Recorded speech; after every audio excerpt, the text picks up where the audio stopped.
Chapter 9 start करना है आज। Dissolution of partnership firm. मेरी आवाज आ रही है?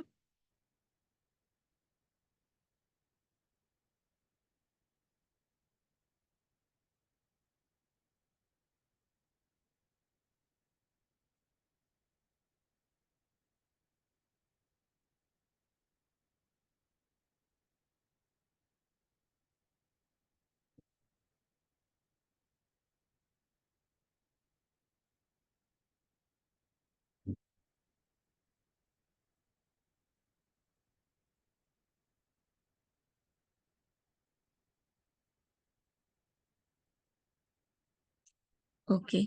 डिसोल्यूशन ऑफ पार्टनरशिप करना है। सबसे पहले पढ़ेंगे पार्टनरशिप। पार्टनरशिप होता क्या है? जब दो पर्सन्स एक साथ काम करने के लिए रेडी होते हैं, प्रॉफिट को शेयर करने के लिए रेडी होते हैं, तो हम उनको बोलते हैं पार्टनर्स की वो पार्टनरशिप कर रहे हैं, अग्रीमेंट कर रहे हैं एक, जिसमें वो क्या करेंगे, म्यूचुअली अग्री होंगे किसी भी पॉइंट पे।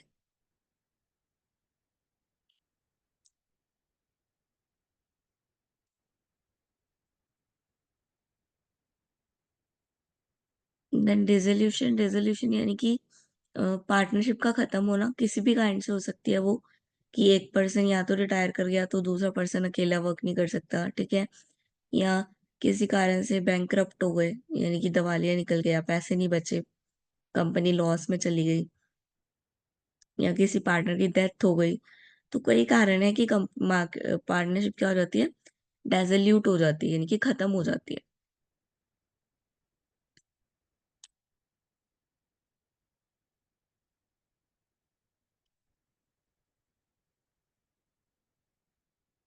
ठीक है, डेसोल्यूशन के टाइम पे क्या कर सकते हैं, change in profit sharing ratio जो है वो चेंज कर सकते हैं। ठीक है, यानी कि अब एक पार्टनर की रिटायरमेंट हो गई, डेथ हो गई, वो पार्टनर निकल गया, उसको उसका जितना प्रॉफिट बनता था दे दिया।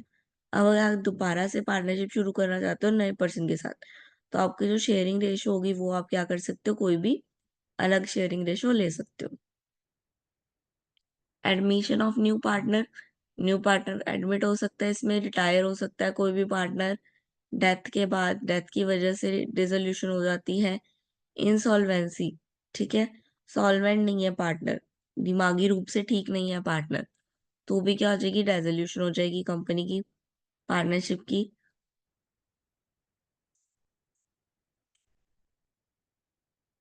कंप्लीशन ऑफ द वेन्यू, कभी कभी क्या होता है, किसी एक टास्क के लिए बनाई गई होती है पार्टनरशिप, ठीक है, उस टास्क को पूरा होते ही फिर पार्टनरशिप क्या हो जाती है, खत्म हो जाती है। तो वही कह रहे हैं कंप्लीशन ऑफ द वेन्यू। अगर किसी स्पेसिफिक टास्क के लिए बनाई गई है, तो वो टास्क खत्म होते ही पार्टनरशिप क्या है, खत्म हो जाएगी।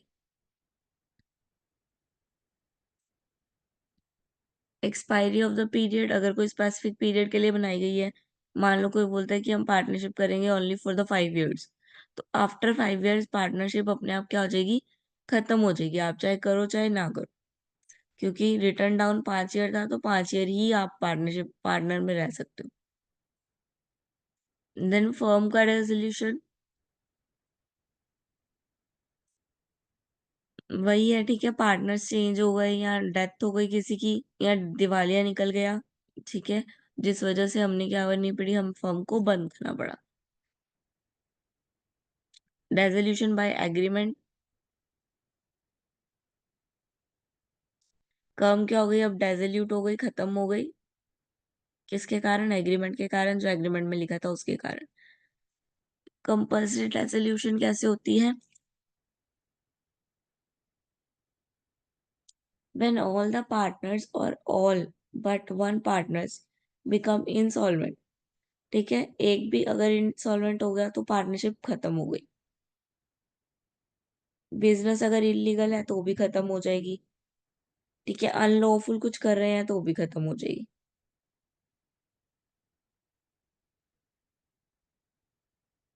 ठीक है, कुछ अनलॉफुल है, कुछ इलीगल है, तो भी क्या हो जाएगी, पार्टनरशिप खत्म हो जाएगी।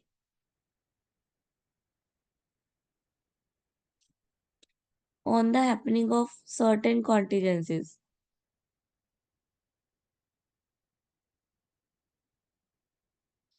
टर्म ही एक्सपायर हो गई, टाइम पीरियड एक्सपायर हो गई। ठीक है, डेथ हो गई किसी पार्टनर की, या एडजस्टमेंट हो गई पार्टनर के बीच में इंसॉल्वेंसी को लेके, तो वो भी खत्म हो जाएगी नोटिस के द्वारा। ठीक है, डेसोल्यूशन बाय नोटिस। ठीक है, एक पार्टनर दूसरे पार्टनर को रिटर्न नोटिस दे दिया कि मैं तेरे साथ पार्टनरशिप नहीं करना चाहता, तो भी क्या होगी, पार्टनरशिप खत्म हो जाएगी।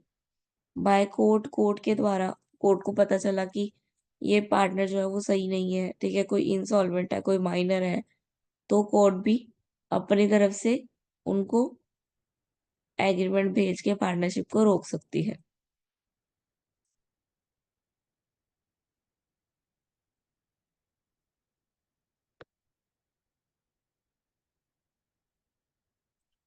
देन फर्म और पार्टनरशिप दोनों के रेजोल्यूशन में फर्क क्या है?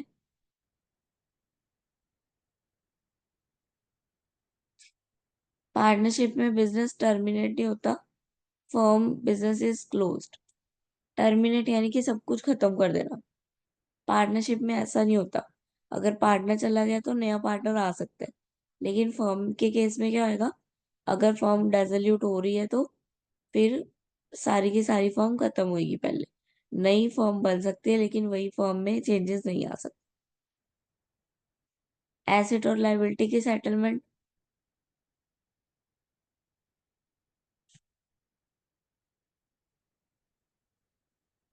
रिवैल्यू किया जाएगा एसेट और लाइबिलिटी को, और देन पे ऑफ किया जाएगा। उसमें क्या है, एसेट सोल्ड कर दिए जाएंगे, लाइबिलिटी पे कर दी जाएगी। पढ़ो जरा ये तीन चारों डिफरेंस। हाँ जी, डिफरेंस पढ़ो, जो डिफरेंस क्लियर नहीं है वो पूछो।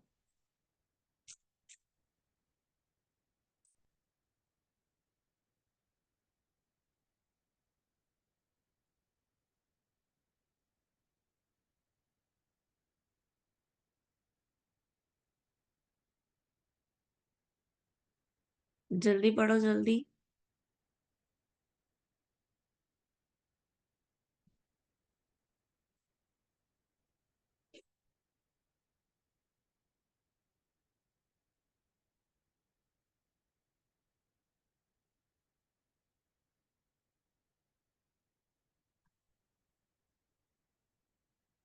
पढ़ लिया? कौन सा पॉइंट समझ नहीं आया बताओ, सारे समझ आ गए?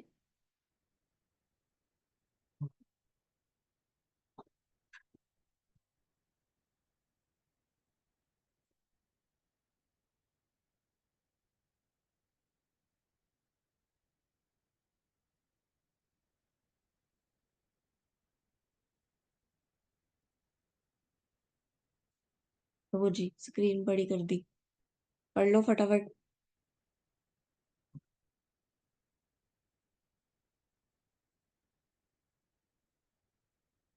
6 पॉइंट है अदर रेजोल्यूशन, इट मे और may not be involve dissolution of the firm, it does actually involve dissolution of the partnership।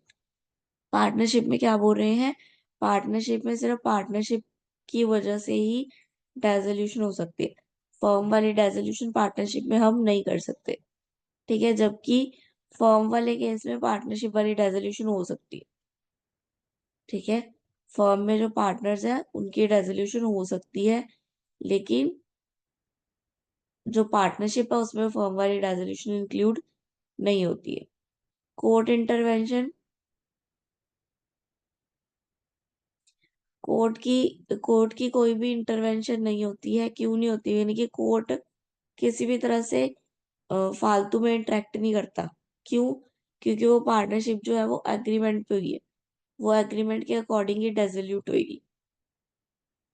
ठीक है, फर्म में उनको करना पड़ता है, कोर्ट के ऑर्डर से करनी पड़ती है डेसोल्यूशन फर्म को। ठीक है, क्योंकि इनके पास कोई रिटर्न अग्रीमेंट नहीं होता, कोई म्यूचुअल अग्रीमेंट नहीं होता, इसलिए।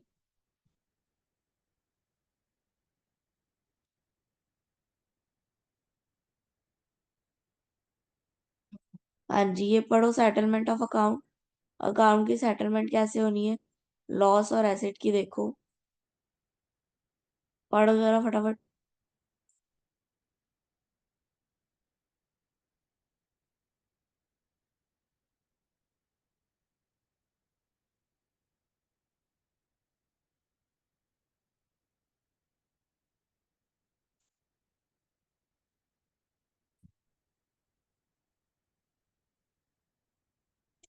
हाँ जी, ट्रीटमेंट देख ली। लॉस पहले सारे क्लियर किए जाएंगे प्रॉफिट में से, पार्टनर की कैपिटल सारी दी जाएंगी, देन जो बचेगा उसको प्रॉफिट को शेयर करेंगे। एसेट में भी ऐसे ही है, पहले सारे एसेट बेचकर लाइबिलिटीज चुकाई जाएंगी, देन जो बचा वो हम रखेंगे। इसमें बनेगा रियलाइजेशन अकाउंट। रियलाइजेशन अकाउंट में क्या होगा, दोनों साइड जाएंगे एंट्रीज। राइट वाली साइड लेफ्ट वाली साइड में भी जाएगी, और लेफ्ट वाली चीज राइट वाली साइड में भी आएगी। दोनों साइड लिखना सारा सारा अमाउंट।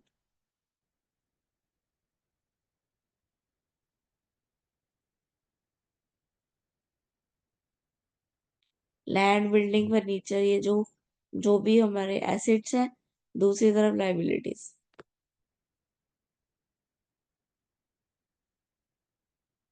हाँ जी, क्या क्वेश्चन है आपका?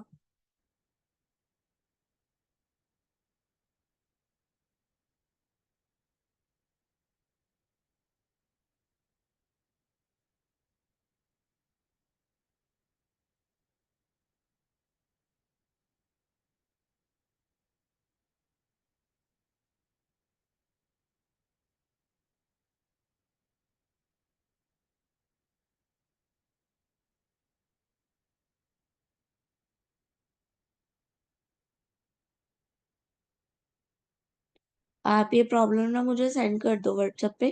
आपके पास नंबर है ना, उसी नंबर पे आप ये प्रॉब्लम सेंड कर दो, मैं आपको सॉल्व करके भेज दूंगी।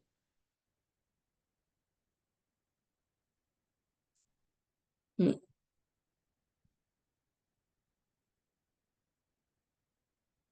नाउ देखो प्रॉब्लम दी हुई है। कैलिका decided to dissolution of the partnership 31 दिसंबर को डिसोल्यूट करनी है, तो बैलेंस शीट बनानी है, लाइबिलिटी दी हुई है, एसेट दिए हुए हैं, रियलाइजेशन अकाउंट बनाना है, मतलब कि दोनों साइड जाएंगी एंट्रीज।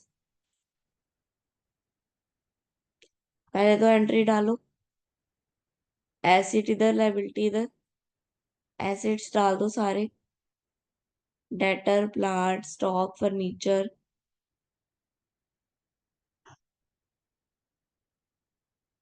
सारे डाल दिए, जितने थे ये वाले सारे इधर डाल दिए हमने, ठीक है। दूसरी साइड एसेट लाइबिलिटी डालनी है, ये सारी लाइबिलिटी इधर डाल दी,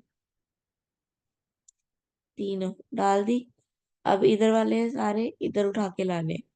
ये जो पांच हैं वो पांचों के पांचों इधर आ गए।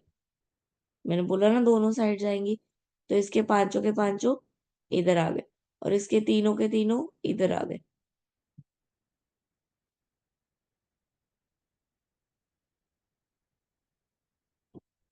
समझ में आई? रियलाइजेशन में क्या करना है, बराबर कर देना है।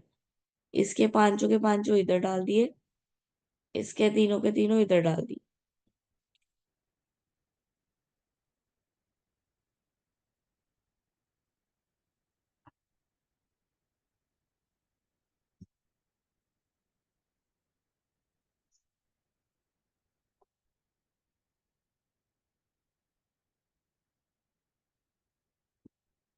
दो ही है इधर तो, क्रेडिटर और लोन, है ना। तो क्रेडिटर और लोन दोनों के दोनों इधर डाल दिए, और क्रेडिटर और लोन दोनों के दोनों इधर डाल दिए, ठीक है। देन इनको टोटल किया, यहाँ डाला, इनको टोटल किया,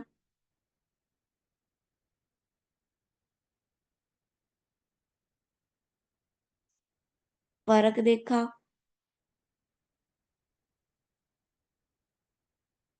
करो जरा,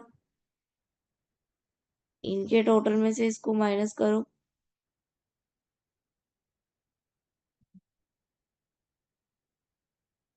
देखो प्रॉफिट कितना बच रहा है आपको।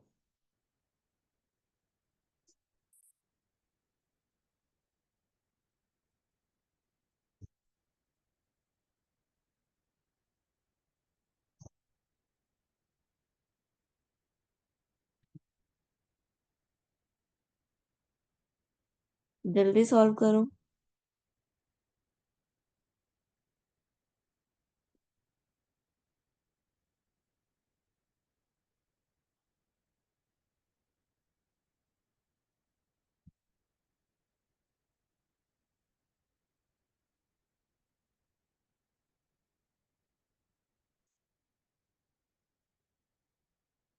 निकल गया, 12,000 आया।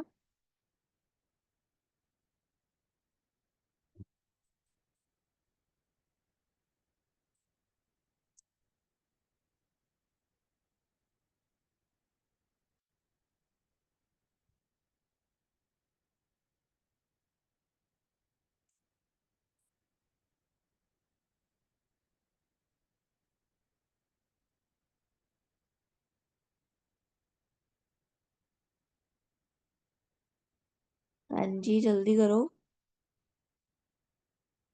प्रॉफिट आया 12,000 का।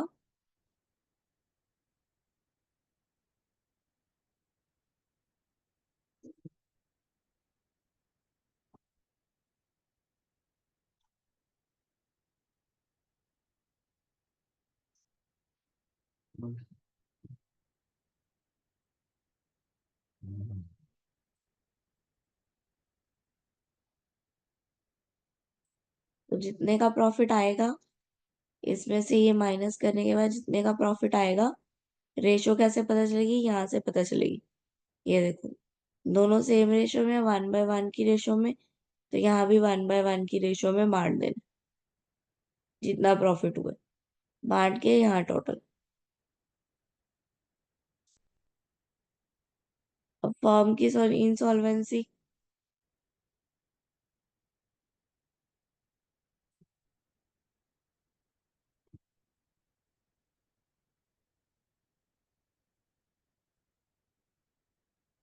फर्म की इंसॉल्वेंसी रीड करो।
नेक्स्ट आ गया गार्नी एंड मूरे रूल।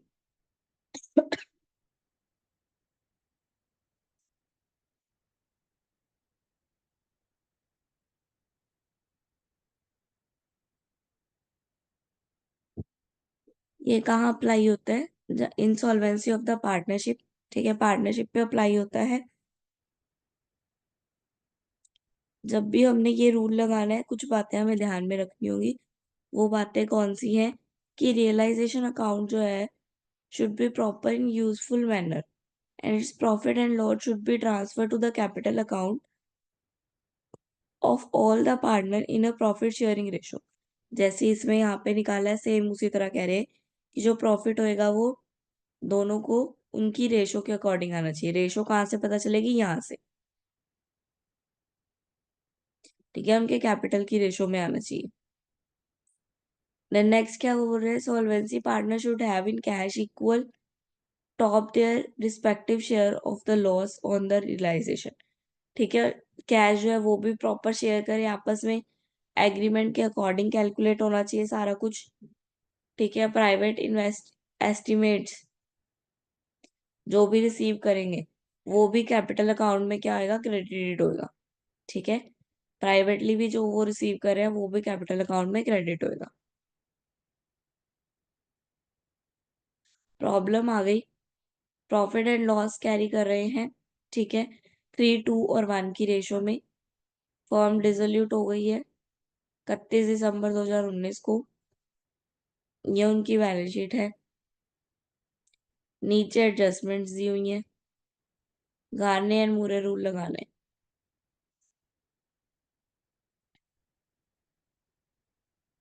बिल्डिंग दी हुई है, सोल्ड हो गई 40,000 में। 57,000 की बिल्डिंग। पहले तो आप जैसे जैसे अमाउंट है वो डाल दोगे। पहले तो जैसे जैसे डालनी है वैसे वैसे डाल दो, जो जो है। इधर building stock debtor,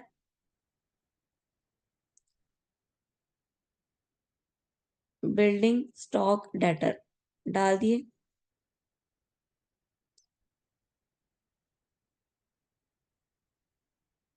creditor loan, इधर भी डाल दिए क्रेडिटर लोन।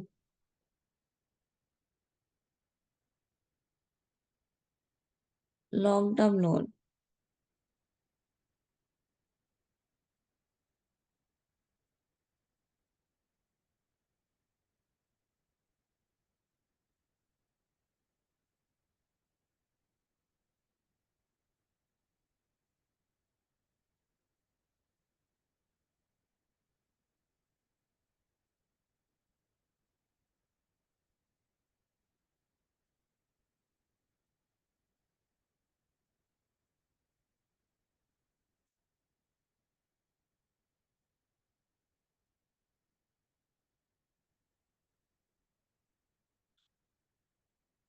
ठीक है डाल दिए।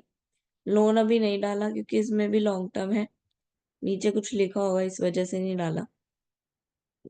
ये सब डाल दिया अमाउंट हमने। इसमें एक बिल्डिंग बोली है 40,000 में सेल हो गई, तो दूसरी साइड अब क्या डालेंगे, 57 ही डालेंगे। अब सेल ऑफ बिल्डिंग डालेंगे कितने से, 40,000 से। Then stock and debtor realisation of 30,000 and 42,000। अब जो रियलाइजेशन वैल्यू आई है वो डाली जाएगी दूसरी साइड पे, जो ऊपर वैल्यू दी है वो नहीं डाली जाएगी, जो रियलाइजेशन वैल्यू आई है वो डाली जाएगी। तो दूसरी साइड पे अब 30,000 और 42,000 डालोगे। देन गुडविल भी आ गई है एक नई, तो वो भी डाल दोगे। ये जो नीचे वाली चीजें है ना, वो रियलाइजेशन में आएंगी, ऊपर वाले में कुछ नहीं आएगी। ऊपर वाली जैसे डालते हैं वैसे ही डालेंगे, ऊपर वाला जैसे डालते हैं वैसे ही डालेंगे। उसके बाद रियलाइजेशन करते हैं ना ऑपोजिट साइड पे, तो ये सारे ऑपोजिट साइड पे रियलाइजेशन वाली चीजें हैं। ठीक है, तो एक्सपेंस आया तो एक्सपेंस इस साइड आ जाएगा 1200 का। ठीक है, instalment and a firm dividend of 50 पैसे rupees is receive from his state in full settlement.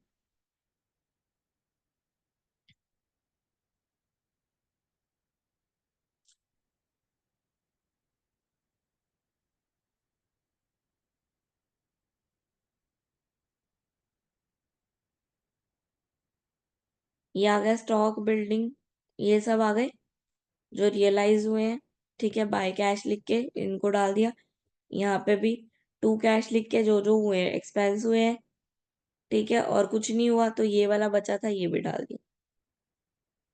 ठीक है, देन इन सब में से ये सब माइनस करोगे तो आपका इतने पे अमाउंट बचेगी। तो इनको इनकी रेशो में डाल देना, तीनों की 3:1 की रेशो में।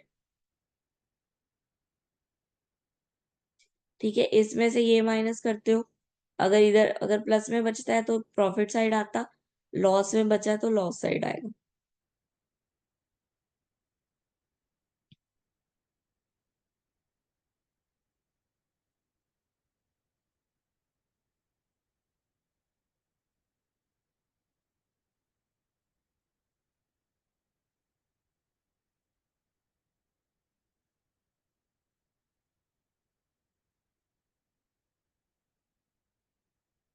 करो फटाफट करके देखो।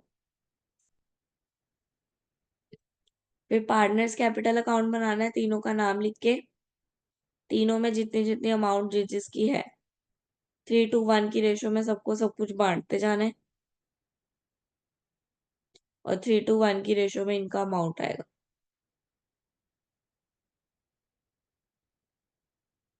देन कैश अकाउंट, जहां जहां कैश लिखा है उस वही वही वाला अकाउंट इसके ऑपोजिट ऑपोजिट डालते जाना है।